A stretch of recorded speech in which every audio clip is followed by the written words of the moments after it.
Welcome back sa ating FB page na Free Reviewers with Leonalyn at sa ating YouTube channel na Solving Math with Leonalyn. Now, dito naman tayo sa percentage. Dalawa yung binigay ko. Meron tayong ganito sa ating final coaching mismo. Paano nga ba ito sagutan? Dito muna tayo sa shortcut.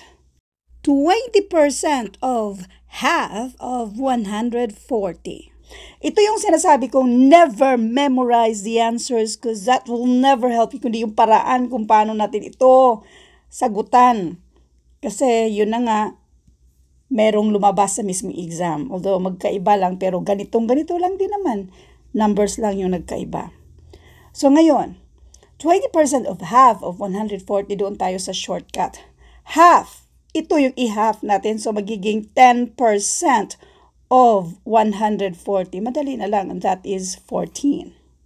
Maraming paraan. Isa pang paraan. 20%. Laging tandaan, itong 20% means 20 per 100.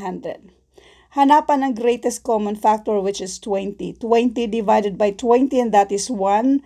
100 divided by 20, and that is 5. Therefore, itong 20%, ang equivalent nito ay 1/5. Ang of, laging tandaan, yan ay multiplication. Yung half, ito yung half, 1/2 ba?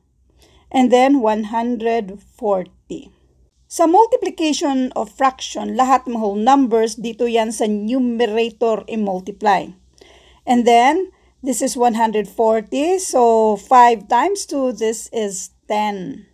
So we have 140 divided by 10, or yung 0 sa taas at sa baba, this is 14. Next. 30% of half of 240. So depende sa inyo kung saan mas madali sa inyo. Ito kaya ang i-half mo or yung mismong 240. Doon tayo sa mas madali. Yung 240 ang i-half natin. So, half of 240, and this is 120. So, therefore, 30% of, ang of ay multiplication.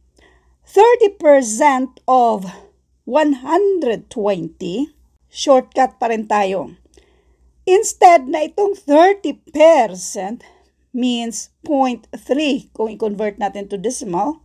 By the way, 30%, kung i-convert natin to decimal, ganyan yan. Siya mag-move tayo ng 2 decimal places, going to the left side, drop yung percent sign. So this is 0.3. Instead na yan yung gawin natin. Yung percent sign na yan, meron naman tayong dalawang zero sa mga whole numbers natin. I-cancel natin yan, sabay cancel sa percent sign. Ito lang ang i-multiply natin.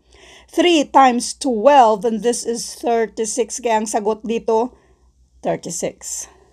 So, yan na yung shortcut. Another way. So, yun na yung ginawa natin na 0.3. Ang of multiplication, half ay 0.5. So, 240. Kayo kung gusto nyo to, i-multiply mo lang yung tatlo na yan, 36 pa rin yung sagot. Isa pang paraan, doon tayo sa mga fraction. 30% means 30 per 100. So, i-cancel natin yung isang 0 sa taas, isang 0 sa baba. Pareho lang din yan. Tandaan yung mga of multiplication. So, therefore, this is 1/2 and 240. Now, kung gusto nyo yung mga malaking numbers, lahat ng mga numerators, yung whole number by the way, ay doon yan sa numerator i-multiply. So, i-multiply natin yan. This is 720.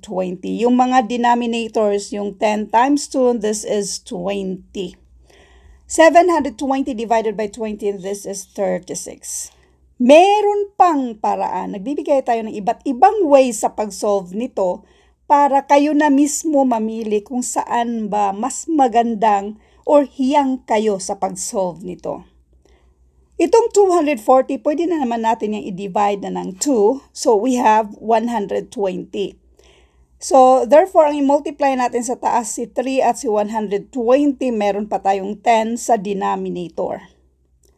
Now, yung 10 na yan, isang 0 sa taas, isang 0 sa baba, yan lang i-multiply mo. So, therefore, ang sagot dito ay 36. Sana wag kayong malito doon. Marami lang yung mga solutions para kayo na mismo ang mamili. Thank you for watching and all. I hope na meron kayong natutunan sa videong ito. Thank you and God bless.